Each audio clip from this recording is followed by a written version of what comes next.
Bom, pessoal, programa da revista Aquarista Júnior. Tudo bem? Puxa vida, é um prazer muito grande estar aqui hoje. Hoje é dia 3 de junho de 2017 e nós estamos começando o programinha número 46, programa da revista Aquarista Júnior, que com muito prazer, com muita satisfação, está tendo esse privilégio de poder contar. É um programa de história, né?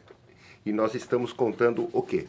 A história do aquarismo brasileiro nos últimos 30 dias, nos últimos 30 anos, nas últimas 3 décadas, sob o olhar sobre aquilo que a revista Aquarista Júnior foi fazendo, promovendo, dinamizando, para justamente abranger todo aquele projeto inicial da revista que tinha a ideia, qual que era a ideia?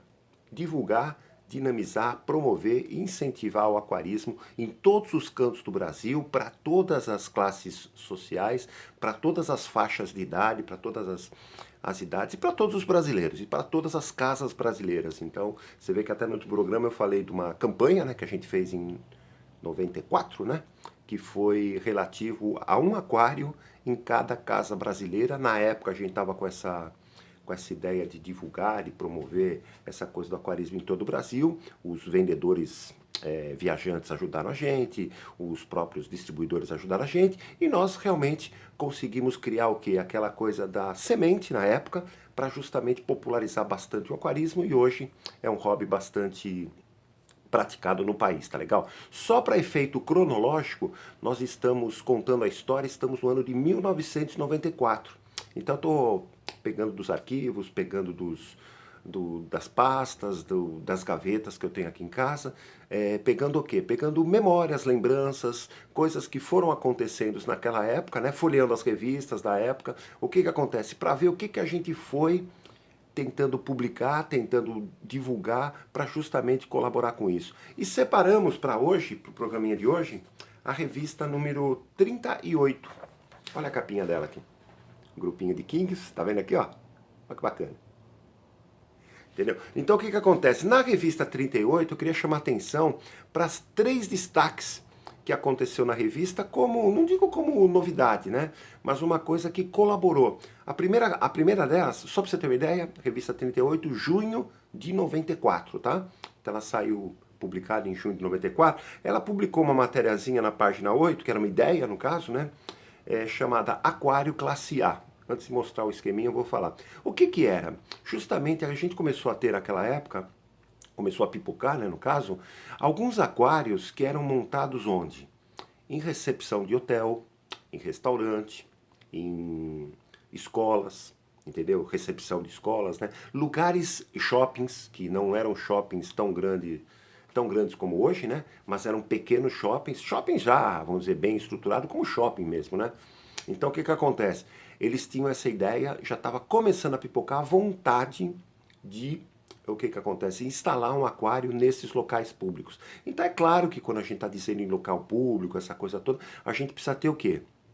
Um aquário bonito decorativamente.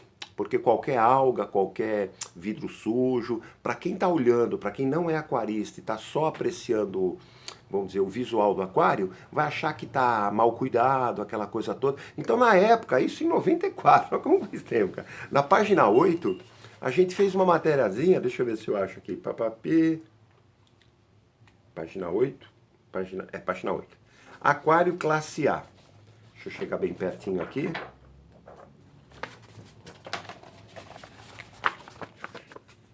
Tá vendo aqui, ó? Tá vendo o esqueminha?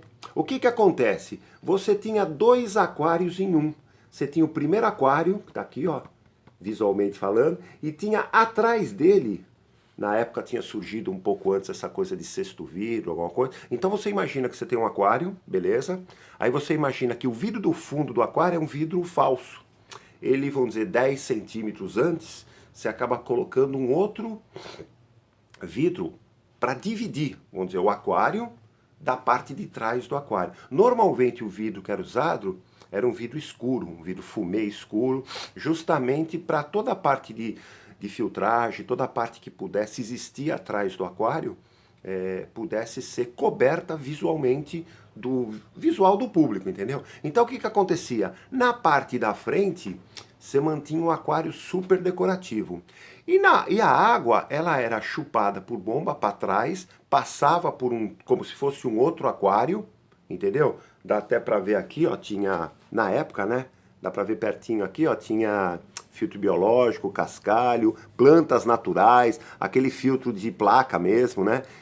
Aerando, aquela coisa, lâmpada. Então o que que acontecia? Você tinha um aquário, entre aspas, largadão nos bastidores, e na frente você tinha um aquário totalmente, vamos dizer, isento de qualquer partícula, qualquer coisa que pudesse, vamos dizer, desagradar aquele visual da pessoa que não era aquarista e que só queria ver a beleza realmente decorativa do aquário e a beleza dos peixes. Então, 94 a gente lançou essa ideia, cara, que depois, é claro, foi se fortalecendo, aí foi se criando essa coisa de, hoje já é SAMP, né, que se usa, que seria mais uma coisa embaixo, mas só para você ter uma ideia, por que 94 foi do lado, né?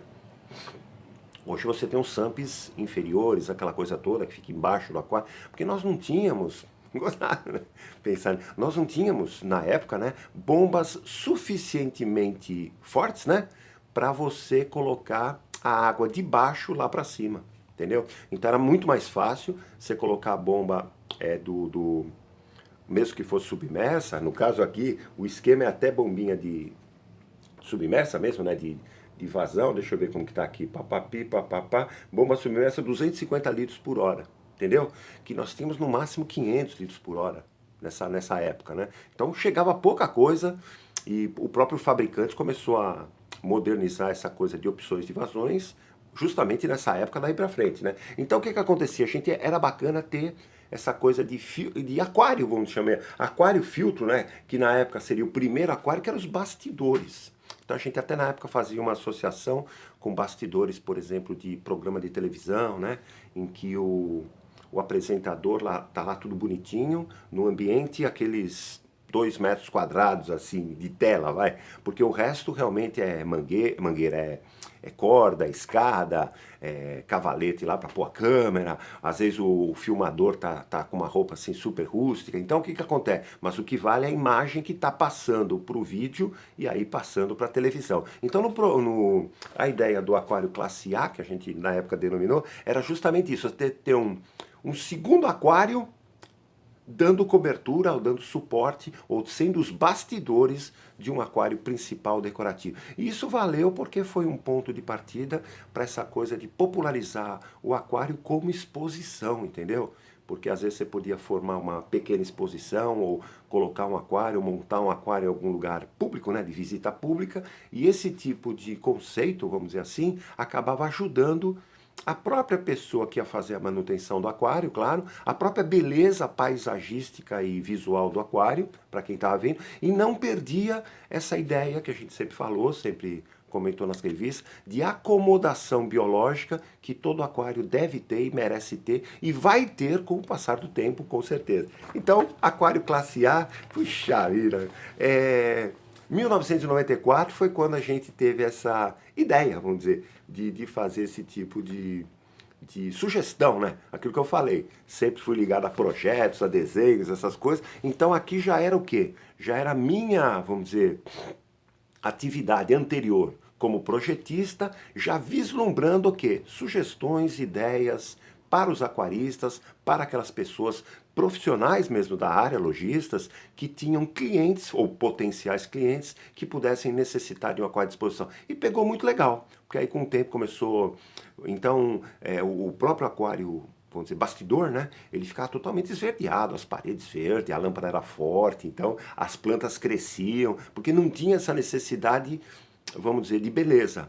Só que toda a água que passava por ele acabava ganhando uma carga, entre aspas, biológica legal, entendeu? E quando ela era retornada para o aquário, porque passava pelo filtro de fundo, aquela coisa toda, ela passava o quê? Uma água cristalina e dava essa impressão para quem estava vendo como beleza fenomenal do aquário, tá legal? Isso foi em junho de 94. Na mesma revista, a gente já fazia um alerta que nos dias de hoje é importante e muita gente comenta, né?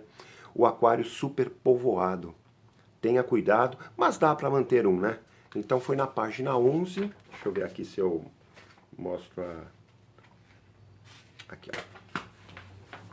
Página 11, olha a matériazinha. Isso na época, hein, cara? 94, a gente já tinha essa preocupação, o quê? Porque pipocava essa coisa de habitar o aquário com um excesso de peixes. Então a gente sempre fala, cuidado, porque o aquário em si é um volume de água limitado, né? E você está sempre com uma certa acomodação biológica, um equilíbrio, aquela coisa toda, mas você está sempre no limite da estabilidade. Porque um ânimo maior, ou uma pessoa diferente que vai, por exemplo, alimentar os peixes, se é uma grande quantidade, eles comem mais, eles soltam mais detritos, fezes na água, e tudo isso, que a carga biológica do aquário às vezes não suporta, às vezes a pessoa não tem planta, às vezes por ser super povoado, vamos dizer, nos dias de hoje, peixes jumbos, então as pessoas procuram colocar muitos peixes, não colocam vegetação natural, porque os peixes comem, aquela coisa toda. Então na época, 94, a gente já fez uma pequena descrição daquela coisa de que, puxa vida, eu posso ter um aquário povoado? Claro que pode, porque o gosto é pessoal. Eu posso ter 10 cachorros dentro de casa? Claro que pode, entendeu? Só que o que acontece? Alguns cuidados, ou tenha cuidado, a gente alertava para alguns procedimentos que você podia fazer. Para quê? Para com isso ajudar o teu aquário a ter uma continuidade nessa coisa de acomodação biológica. Isso na época ajudou muita gente, veio ajudando até hoje, né? Dá para montar um, até hoje dá para montar um. Aquela coisa de limitação de espaço é uma coisa que eu já falei, acho que em alguns programas anteriores, até no próprio zoológico aqui de São Paulo, a gente numa época teve alguns amigos que trabalhavam lá e acontecia coisas curiosas. Às vezes o recinto, vamos dizer, num casal de bicho lá, sei lá, os bichos lá, o casal, qualquer espécie, tô chutando, vai, ficava lá 10 anos e não acontecia nada. Aí de repente o zoológico fazia algum planejamento de mudança do recinto, algum melhoramento, algum enriquecimento ambiental, algum aumento do espaço, aquela coisa toda, e de repente o casal dava cria. Por quê? Porque a mãe natureza pré-determina. Aquela outra coisinha que eu falei já nos programas anteriores, quando você tem duas carpinhas pequenininhas, vamos dizer, irmãzinhas mesmo, né? E uma você coloca, por exemplo, num aquário, e a outra você coloca, sei lá, numa caixa d'água, num laguinho, aquela coisa, e aí daí 2 anos você volta, né, nessa observação, você vai perceber que a do aquário está menor, bem menor às vezes, né, do que aquela carpinha irmãzinha dela que está no laguinho. Por quê? Porque a natureza é assim, ela pré-determina o espaço, o tamanho, né, que o peixe vai crescer para aquele determinado espaço. Isso é real mesmo. Aí você vai falar, poxa, mas e os órgãos? Não, o crescimento vamos dizer, o crescimento orgânico, né, assim que fala, não sei, ele é igual, entendeu? Então, tanto a carpa grande do laguinho como a carpinha pequenininha que ficou no aquário, ela cresceu do mesmo jeito, assim. Se ela não foi alimentada exageradamente, se ela não cresceu muito rapidamente, se a natureza fez ela crescer, pode ter certeza que ela tem uma saúde tanto quanto a outra. Se um dia der cria, vamos dizer que fosse 2 fêmeas, aí é claro que aquela fêmea do laguinho vai ter uma quantidade de ovos maior, aquela coisa toda. Mas essa coisa de aquário, o peixe tem essa condição vamos dizer, de se autoajustar no habitat que às vezes você forma para ele, entendeu? Com certas limitações, claro. Então o que acontece? Por quê? Principalmente porque todos os peixinhos de aquário que se compra, vamos dizer, nas lojas, ou se adquire de importadores, aquela coisa toda, normalmente são jovens, são alevinos, são filhotes. E eles têm essa coisa de adaptabilidade grande ao meio ambiente do aquário, às condições do aquário, a alimentação. Então o bacana é você pensar na água acomodada biologicamente e na alimentação. Então pensa bastante em variar cardápio, em fazer o peixe crescer gradualmente, não rapidamente, que você vai ter um peixe saudável. E isso em 94... a gente já falava sobre isso. Puxa vida. E só para finalizar o programinha de hoje, quer ver? A gente fez na revista, nessa mesma, né, na página 12 e 13, um super tabelão. Já que a gente está falando de biologia, que nós fizemos um tabelão. Quem elaborou essa tabelão foi o biólogo, que a gente já comentou nos programas anteriores, o Elcias Bernardo de Pádua, né? Elaborou um tabelão, 2 páginas grandes. Tá vendo aqui? Com o que acontece? Qual que era o título?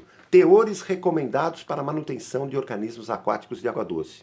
ele era muito estudioso nessa coisa de água, de quanto que, por exemplo, uma aquicultura precisava ter com essa coisa de características da água. Aquicultura não só de peixe, aquicultura de rã, de outros organismos aquáticos, né? Então ele fez tudo, temperatura, pH, oxigênio dissolvido, coliformes fecais, fósforo total, turbidez, cloreto, cloro, boro, cádmio, chumbo, cobre, quanto que vamos dizer, quais que eram os teores mínimos, máximos, letais, aquela coisa toda, para os organismos aquáticos. Tá legal?